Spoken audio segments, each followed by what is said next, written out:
تم اپنے گھر میں ماحول ایسا پیدا کرو، بچوں کو ایسی تعلیم دو جب تک کہ بچہ قرآن کریم نہ سیکھ لے، قرآن کریم اس کو پڑھنا نہ آ جائے، اس وقت تک کسی اور کام میں اس کو مت ڈالو۔ ہمارے یہاں الحمدللہ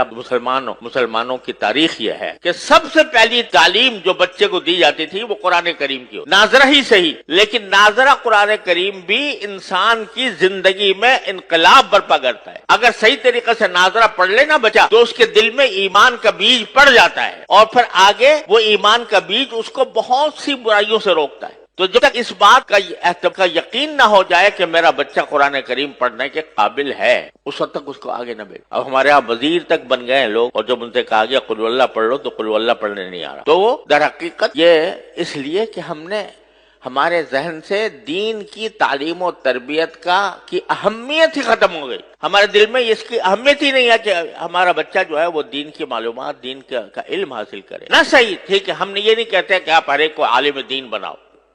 ہر ایک کا عالم دین بننا بھی فرض نہیں کہ آپ پورا درس نظامی پڑھاؤ 8 سال، لیکن اگر کم از کم جو انسان کے ذمہ فرض عین ہے اس کا علم تو بچے کو ہر حال میں ہونا چاہیے، اور اس کے لیے کسی ایسی درسگاہ، الحمدللہ اب ایسی درسگاہیں موجود ہیں جس میں جو دنیاوی تعلیم کہلاتی ہے وہ بھی الحمدللہ اس میں پڑھائی جاتی ہے، اور اس کے ساتھ ساتھ اس کو مسلمان بنانے کی بھی فکر ہوتی ہے، اس کو دینی معلومات بھی فراہم کی جاتی ہے۔ ایسی درسگاہوں کے اندر اس کو بھیجو۔ جب تم خود ایسے درسگاہوں میں بھیج دو گے جہاں پر الحاد اور بے دینی کا چرچا ہے تو پھر وہ اس کی ذمہ داری تمہارے اوپر عائد ہوتی ہے کہ تم نے ایسی جگہ بھیجا کیوں۔ اور دوسری بات یہ کہ اگر فرض کرو کہ کوئی بچہ آپ نے کسی درسگاہ میں بھیجا، کسی اسکول میں بھیجا، وہاں پر دین کی معلومات اس کو حاصل نہیں ہو رہی، دین کا علم اس کو حاصل نہیں ہو رہا، تو کم از کم اتنا تو کر لو کہ اپنے گھروں کے اندر تھوڑا سا وقت اپنے بچوں کے ساتھ ایسا نکالو جس میں کچھ دین کی معلومات بچوں کو فراہم کی جائیں۔ کم از کم سیرت طیبہ، نبی کریم سرور عالم صلی اللہ علیہ وسلم کی سیرت طیبہ سب مل کر گھر والے بیٹھ کر تھوڑا سا وقت نکال کر اس میں پڑھیں۔ اس سیرت طیبہ میں نبی کریم صلی اللہ علیہ وسلم کے حالات زندگی بھی ہیں، اس میں نبی کریم صلی اللہ علیہ وسلم کے اخلاق بھی ہیں، آپ کی معاشرت بھی ہے، آپ کے سکھائے ہوئے آداب بھی ہیں، وہ سارے کے سارے اکٹھے بیٹھ کر پڑھیں۔ اس میں کیا مشکل کام ہے؟ رات کو تھوڑا سا وقت سونے سے پہلے اپنے سارے بچوں کو جمع کر کے اور اس میں خود نبی کریم صلی اللہ علیہ وسلم کی سیرت طیبہ کی کوئی کتاب پڑھ لو سب بیٹھ کے، تو کم از کم گھر کے ماحول کے اندر ایک ایسا مدرسہ قائم ہو جائے گا، اور یہ اصل مدرسہ ہے۔ نبی کریم صلی اللہ علیہ وسلم کے عہد مبارک کوئی باقاعدہ مدرسہ نہیں ہوتا تھا، صفہ تھا جس میں صحابہ کرام مختلف علاقوں سے آ کر تھوڑے سے پڑھ گئے تھے، وہ انہوں نے تو اپنے آپ کو خاص کر لیا تھا اس کے لیے، لیکن ہر صحابی کا اپنا گھر خود مدرسہ تھا دین کا۔ ہر صحابی کے گھر میں تذکرے نبی کریم صلی اللہ علیہ وسلم کی سنت کے ہوتے تھے، آپ کی سیرت کے ہوتے تھے، اس کے نتیجے میں جو اولاد پیدا ہو رہی تھی وہ اولاد بھی سیرت اور سنت کے سانچے میں ڈلی ہوئی تھی۔ اس میں کیا مشکل کام ہے؟ میں کہتا ہوں 15 منٹ نکال لو، صرف 15 منٹ روزانہ، اور اس میں نبی کریم سرور عالم صلی اللہ علیہ وسلم کی سیرت طیبہ پر مشتمل کوئی کتاب پڑھی جائے، اور پڑھ کر بچوں کو اس کا علم دیا جائے سیرت طیبہ کا، اور پھر سیرت طیبہ کے ساتھ جو بنیادی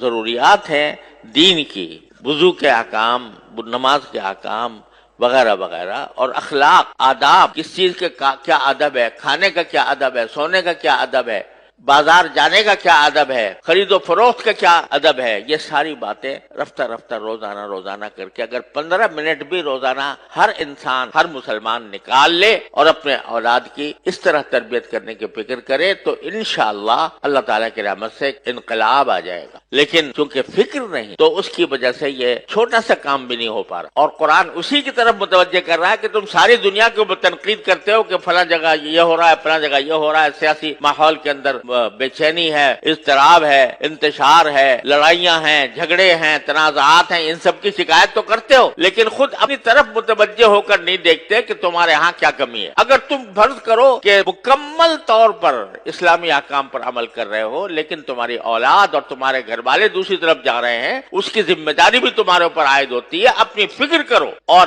اس کا ایک آسان راستہ میں آپ حضرات کی خدمت میں عرض کر رہا ہوں کہ 15 منٹ نکال لو روزانہ رات کو، اور اپنے گھر والوں کو جمع کر کے اس میں سیرت طیبہ اور احکام شریعت کی کتاب حضرت حکیم محمد مولانا تھانوی رحمۃ اللہ علیہ کی حیات المسلمین ہے مثلا، وہ پڑھ کے، بہت آسان کتاب ہے، آسانی کے ساتھ پڑھی جا سکتی ہے، وہ پڑھ کے سب کے سامنے پڑھی جائے تو انشاءاللہ اس سے ایک ماحول پیدا ہوگا اور اصلاح کی طرف ایک پیش قدمی ہوگی۔ اللہ تبارک و تعالیٰ اپنے فضل و کرم سے ہم سب کو اس کی توفیق عطا فرمائے۔ وآخر دعوانا الحمدللہ رب